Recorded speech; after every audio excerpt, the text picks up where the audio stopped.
my question today is, why should someone who's of goodwill, who is not a Christian, why should they read the Bible? I've looked at all kinds of YouTube videos. Who is a YouTube video person when you want to find something out, how to fix your washing machine, whatever, you look it up on YouTube. So all week long I've looked it up on YouTube, why read the Bible? And the YouTube videos are terrible because they all say, because the Bible says so, which is circular, is round and round and round. And that makes no sense to someone who is not a believer. You've got to be a believer. I read the Bible because the Bible says so. I read the Bible because I'm a person of faith. But what about people who aren't? Why should they read the Bible?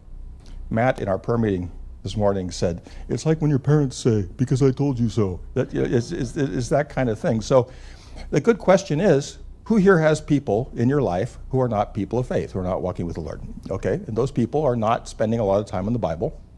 So why should they? Why should they?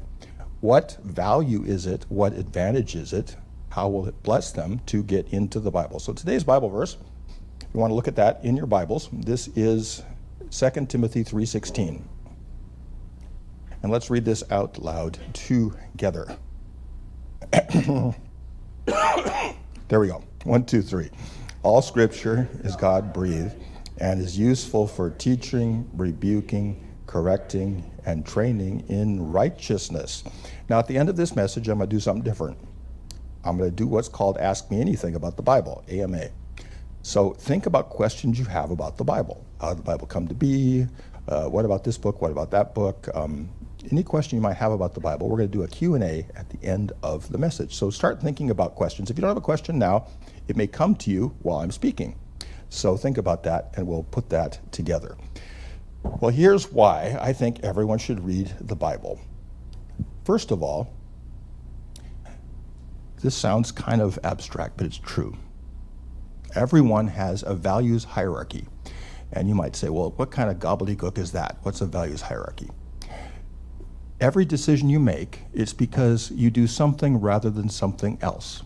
You move from point A to point B because point B is better. You're here this morning, or you're watching on TV because you think this is better use of your time than something else you could be doing. Every single decision you make is based on a value. When the menu comes, and I don't like it when a big menu comes, where there's lots, it's like a Sunday paper and you can't find anything. I like to go to In-N-Out where there's like 4 things on the menu. And you just pick there. Who here has trouble with menus when there's just all kinds of, there's just this massive thing? You know, do I have to come back, in 15 minutes while you look through this whole thing? You're trying to figure out which one is, if I pick this, is it better than that? When you get married, you think, I'm marrying this person rather than this person. You take a job because you think it's better than not taking the job. Do you see what I'm saying? Every decision is based on a value that you have, and you're doing something rather than something else. And whether you do this consciously or whether you do this just subconsciously, you create a hierarchy of values. Certain values are things that are super high priority, and certain things are, I like the taste of these M&Ms more than these M&Ms. And so it goes up as far as you go. At the very top is things like don't hit your mother, things that nobody, don't abuse children, don't kick the cat, things like the very top. And the farther up you go, the more spiritual it becomes. And here's the kicker. Nothing on your values hierarchy is scientific. Science doesn't give us any values. I'm not against science at all, but science just gives us facts. There's no shoulds or ought tos or it'd be better to do this. People say, well, you should do this and this during the pandemic because you have to follow the science. No, you don't follow the science. Science just gives us the facts. The values are what we use to decide what we're going to do. And none of your values are scientifically based. They're all based on what you decide to do rather than something else. And you have a hierarchy of them. You have certain things you never do. I was raised in a family where there's 5 or 6 things you never do, and I'm very grateful for that. Certain things that was just off limits. It was off the reservation. You don't do those things in this family. And it was really good to be raised with those things. Those were our highest family values.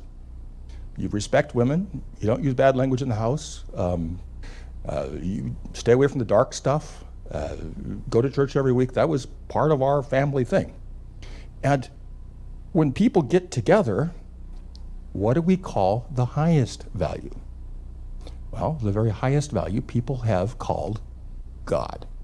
Now, that can be a placeholder for some spiritual being, or it can be a real being. We're going to talk about that. But what I'm saying is, we all agree that we all have a hierarchy of values. We all operate that way. That's how we make decisions. That being the case, the Bible is a work of art, and God's Spirit, and if you don't believe in God's Spirit, stick with me here, where people use stories and narrative to share values. There's values in the story of Daniel and the lion's den. There's values in Jesus, his parables. And these values come across. When you hear the story of the Good Samaritan, you never look at a down and out person the same, because he's instilled a certain value in you that we have to take care of people that we cross paths with that are in trouble. And those kinds of things create a biblical worldview. Now, the people who wrote the Bible wrote it because they had a problem. And it's this: the people of Israel were hill dwellers. They lived up in the mountains. You ever been to Jerusalem, the hill country of Judea, that area? They lived up in the mountains, and they lived between two superpowers. And the superpowers were Egypt and Mesopotamia. And those superpowers had lots of chariots and pharaohs and emperors and all that kind of stuff, and they kept rolling through, going to war with each other, and the football in between was the people of Israel.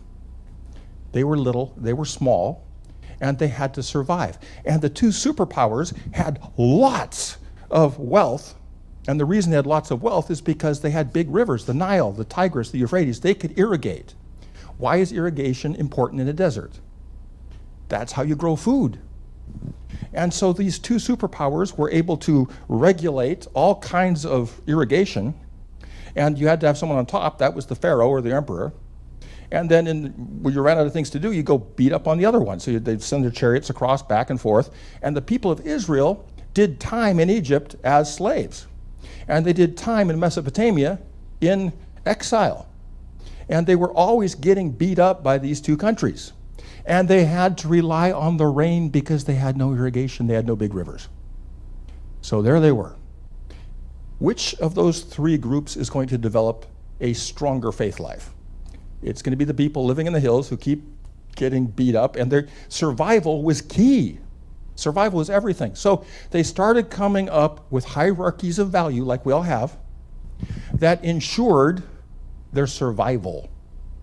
And they would share the stories that made them strong and resilient. And they even have a test for their kids called the bar mitzvah, where you have to read all these things and learn all these things so that you know the secret to surviving. Isn't it crazy there's still Jewish people after all this time? Wendy and I went to the cliff dwellings in New Mexico, and the Mogollon people are gone. Most of the cultures that have been around are gone. They're just not, there's no pharaohs anymore. There's no Assyrian Empire. There's no Babylonians. It's just gone. People disappear. The people who did the cliff dwellings, they're just gone. The people of Israel are still here. Why? Because they've created this fantastic survival system based on a hierarchy of values, based on a key insight. And here's the key insight. You have something which is absolutely magical, and it's called consciousness. And nobody can get inside your consciousness. It's perfectly private. Nobody can explore it. Nobody can read your thoughts. Nobody can get inside you. In fact, I talked to a guy just a couple days ago. He's been on disability for 3 years because of pain. Headache pain. It's been really severe. And he's not that old. And he can't go back. He tries to go back to work, and then the pain comes, and he has to go back home. And the doctors start to think it's all in his head and everything else, but because doctors can't measure his pain. When the doctor says to you, what's your pain level, 1 between 10, the reason they say that is they can take your temperature, take your blood pressure, but they cannot see your pain. They can't observe it. They can't observe what you're seeing from the inside. And here's the insight the Israelites had. Consciousness is magic. And if I have consciousness, what if there's consciousness behind the whole creation? And it seems like there is, because creation is a lot more complex, and the design is a lot more complex than anything I could think of, and it keeps going. And it brought me here. And they started to encounter this being They called this being Yahweh, YHWH, the one who exists, the consciousness behind everything. This is a big deal. This is a big insight. And they realized, oh my goodness, there's somebody running the show here. And whoever's running the show is bigger than me. And if we connect with this being that's bigger than us, it will help us survive. And it did. What's their very first commandment? You shall have no other gods. You will focus on this one God, because if you focus on this one thing, the very top of the hierarchy of values, you focus on this one living being, it's going to go better for us and we're going to make it. And they taught it to their kids because their kids were at risk. Who thinks the Jewish people have been at risk a few times during history? Yeah, so many people try to wipe them out. And they keep coming back, and they're incredibly productive. And why? Because they've got this incredible book, which they've given to us. It's an amazing, amazing thing. So they also came up with something brilliant called the alphabet. Who's seen Egyptian pictures? It's like people sideways going, there's like, box on their head, whatever. Egyptian stuff, Chinese stuff, same way. People used to do picture writing.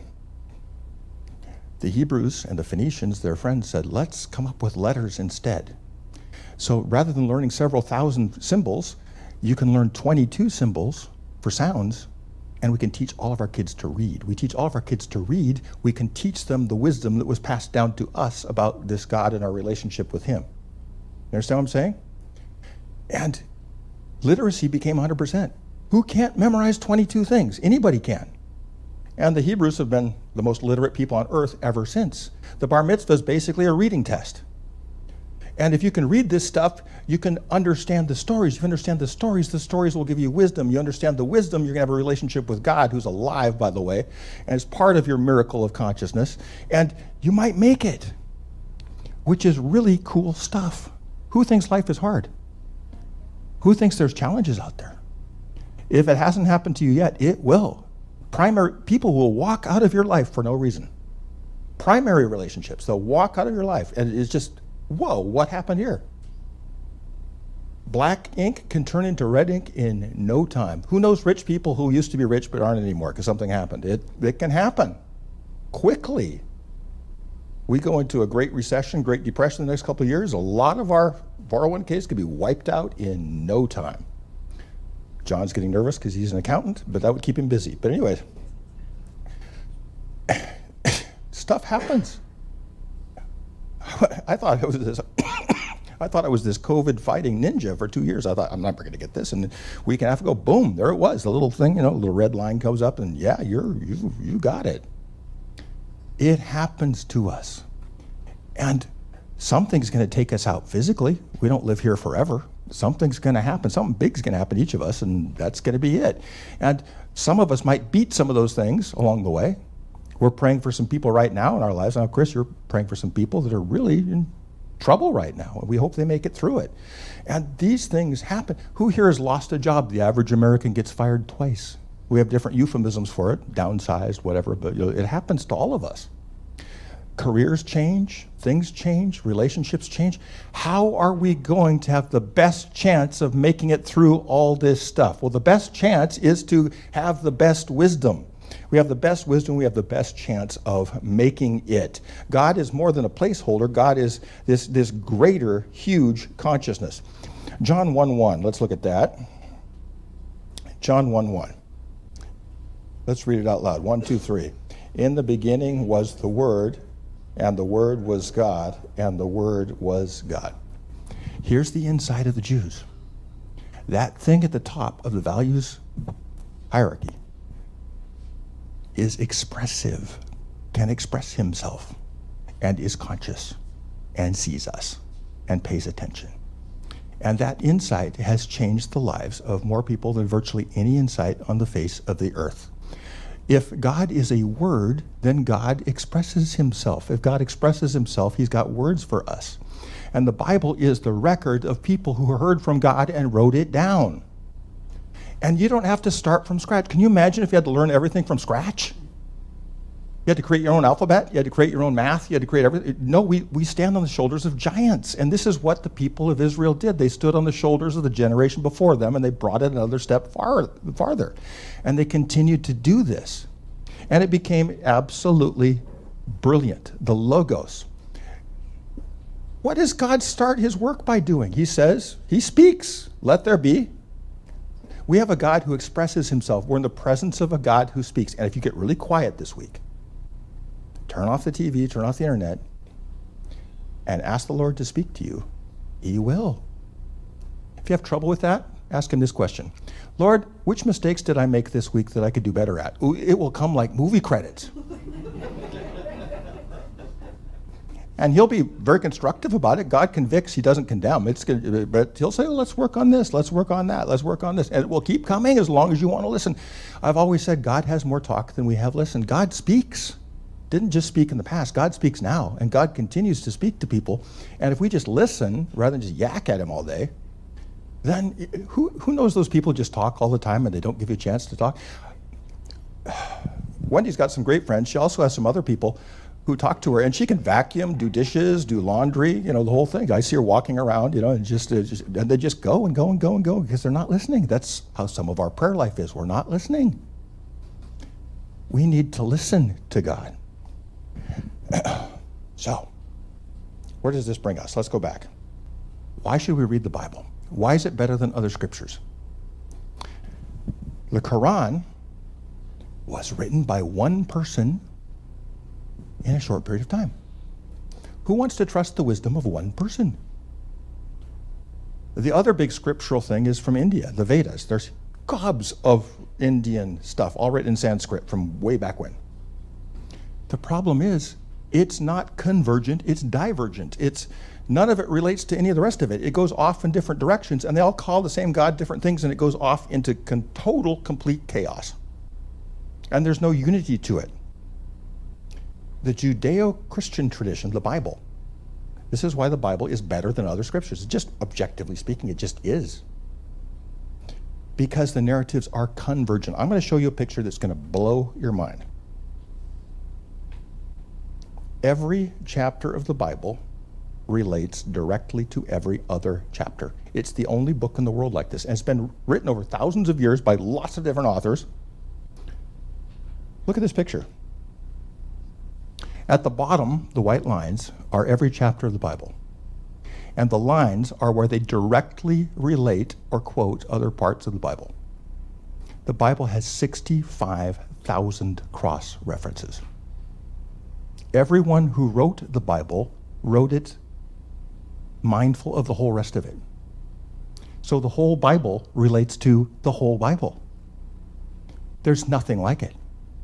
And all of it, generation after generation, is a striving for wisdom that will get us through the hard things in life. And how can we add to what the people before us wrote? And how can we bring it a step farther?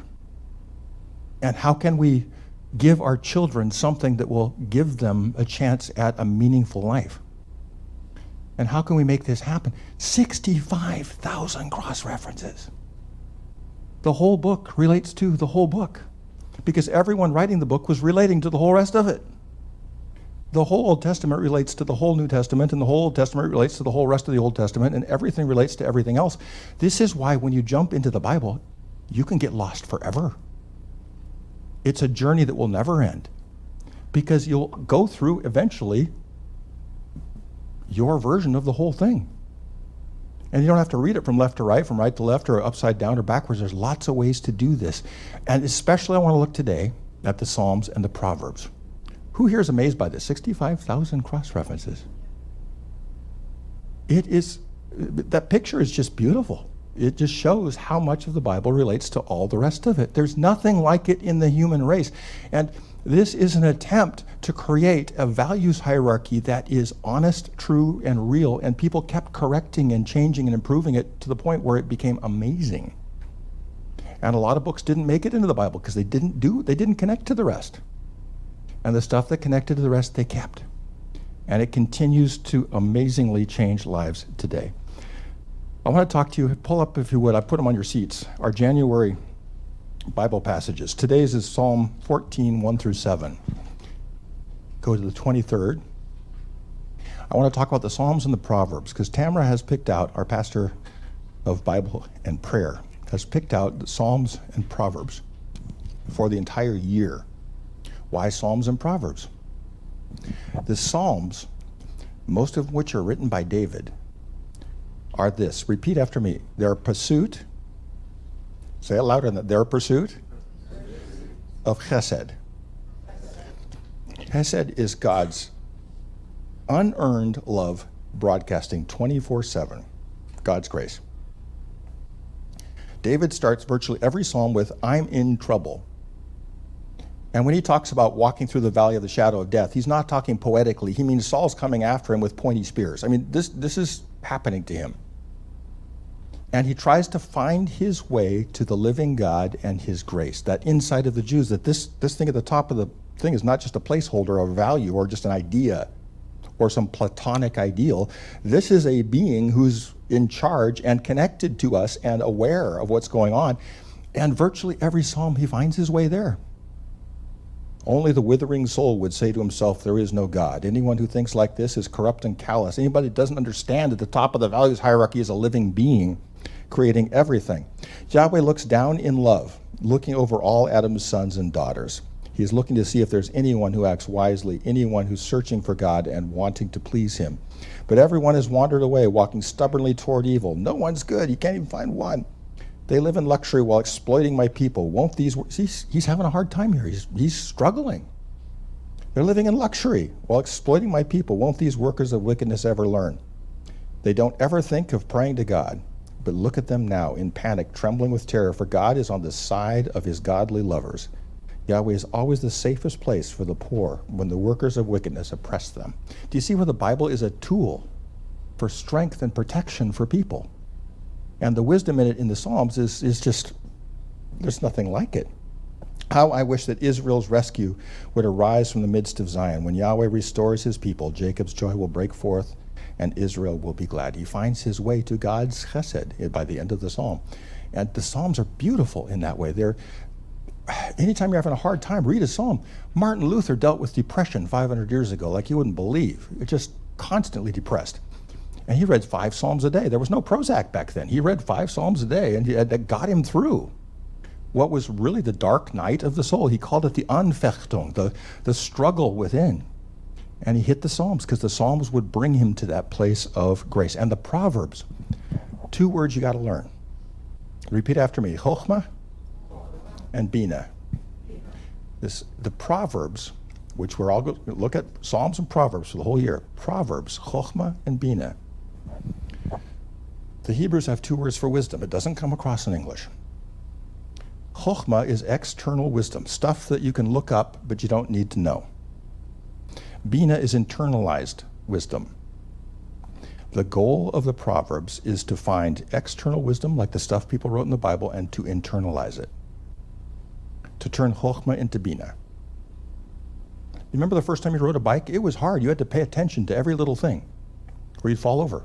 But after a while, you just got real, you don't even think about it. You get on a bike and just move. It becomes Bina. It becomes something which has become part of you.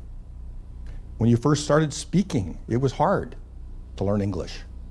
But eventually, it just comes out of your mouth. Some of you more than others. But anyways, so our Bible readings for the year are going to focus on the Psalms, that pursuit of chesed, and also the great wisdom of the Judeo-Christian tradition.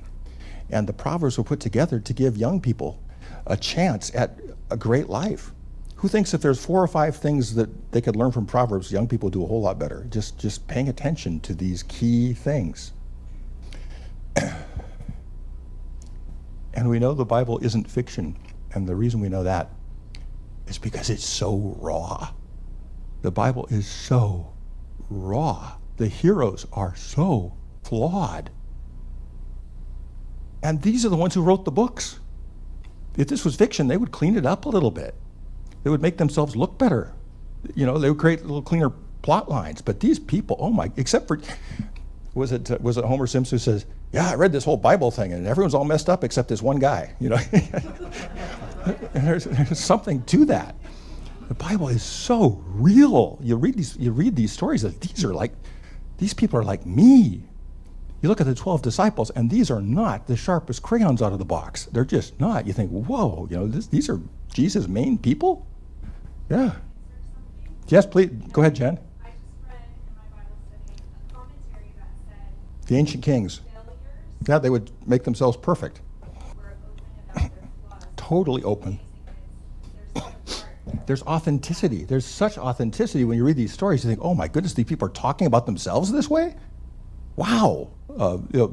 Paul is very raw. He's talking about himself. And the people who wrote the Gospels just think, wow, they're really sharing this? And they're sharing it because it's true. Life is raw. We go through hard things. We've been through a couple of hard years. I was jokingly up here earlier. I said, I used to like politics, and that just got ugly 3 years ago, and I just don't even think about it anymore. There's so much toxic stuff out there right now. And I need something to cling to during these times. I need something to it's not going to move. Build my house on a rock that's not sand. And you can't, you just can't do any better than that. 65,000 cross references, all of whom are crafting as well as they can with the Holy Spirit's help the best value hierarchy they possibly can put together as a cooperative effort. And it's absolutely fantastic. So the Quran's written by one person. The Vedas are divergent. The Bible is convergent. It all refers to itself. It builds on itself. It stands on the shoulders of the people went before. The human condition, your life, my life, it has a pattern to it. And these are the narratives that help us make sense of that pattern. Your life has a story. And story is better at bringing across truth than bullet points. Stories are fantastic for bringing across truth. And this is what Jesus does. Jesus writes parables that are so good. His stories are so good. If you hear them once, they are instantly memorized. They're that good. It's a little theater in the mind he gives you. When I was in radio, they said, use theater of the mind, create a picture. And we're always trying to go after this. But Jesus is the master at that. He does the story of the Good Samaritan or the story of the prodigal son. You hear it once, you can teach it. It's that good, that clean, that perfectly put together. And it carries a moral message better than any list could, better than any law book could. Any list of you can and you can'ts could. And so narrative brings truth. And there is no meaning without narrative, because we just have facts. Without narrative, without telling a story about what's happening, there's no meaning to our lives. This is why we need to get together and tell our faith stories. You got to hear Zach's faith story. He just put it online, and he did such a great job of that. Just put it on a couple days ago. It's on Stan's website. Stan's website, How I Met My Father, is full of people's faith stories. And I think it's the most important thing we're doing. Why? Because those faith stories contain the truth of how God's changing lives. And your faith story is the best way to share your faith. I cannot share my faith. I don't know enough theology. People don't need your theology. They want to hear your faith story. What has God done in your life? How has God changed your life? How has God given you the faith to get through things? How have you clung to the promises of the Bible when things were going badly, and how did that get you through it? That's what's going to change other people's lives, not having a better argument than they've got. There's stories, and then there's stories with meaning. And the better stories get, the more spiritual they get. You ever notice the big movies all have spiritual content of some kind or another? Whether it's Christian or not, it's got some kind of spiritual content, because that is what brings truth across. Not many stories have the power to transform your life. The Bible applies to everyone always, and you can't do better than that. I've got a picture here of Noah and the ark. There we go. The Bible is like the wood of the ark that protects us from the storms and the floods of life and keeps us alive and safe to live out a future in a different place. And that's what the Bible is about. And the Bible is about covenant with people and God. And you make a relationship with this being at the top of the hierarchy, and all of a sudden your life changes focus. At the very tip top of the values hierarchy is Jesus. And at the very top of a mountain in Rio, there is Christ the Redeemer statue standing up there. You ever drive through San Diego County? San Diego County is bumpier than Orange County. Orange County is kind of flat. Go to San Diego County and it's bumpy. And at the top of so many hills, people put crosses. Wherever you look, if you get to the top in San Diego County, people start putting crosses. You go to the Alps, and what's at the top of most of the mountains in the Alps? There's a little Jesus on a cross somewhere and a little shrine thing with a candle in it. We have a sense that Jesus is at the very top of the whole thing. And Jesus represents not just the highest good, not just some spiritual being with a relationship with us, but one who is connected to our life, who came to be with us. Now, if you can find a placeholder at the top of your values hierarchy that's better than Jesus, knock yourself out. Why would you choose anything else? We have the results of the striving of the Judeo-Christian people for thousands of years, adding the very best they could to the wisdom to get us through life. And Jesus embodies the whole thing and represents everything that is the very best about people. And to choose Jesus is saying, I'm going to choose to live my life with this values hierarchy. And I'm going to have a living relationship with him. And this living relationship is going to change the way I do life. It's going to change the way I do money. It's going to change the way I do relationships. It's going to change the way I treat people. It's going to change the way I act. It's going to change the way I talk. And this journey is a mystery, and it's going to continue to go on and on and on. The very highest of all the ideals, Christ, gives us the best chance of life to the full. Jesus is the best of all the good guys in all the stories there's ever been. Take all the stories, all the Westerns with the good guy and the bad guy, you take all the good guys and you put them in a blender and take it up a notch, and you have Jesus. The ultimate in heroes, the ultimate in persons who dealt with things using the truth, a relationship with God, and using the whole thrust of the biblical tradition. That's good stuff. Really, really good stuff. When we take Holy Communion, what we're saying is, I want to associate physically and spiritually with Jesus. We take him into our very bodies and say, this is going to be my highest ideal. And I'm going to follow Jesus, take up our cross and follow him.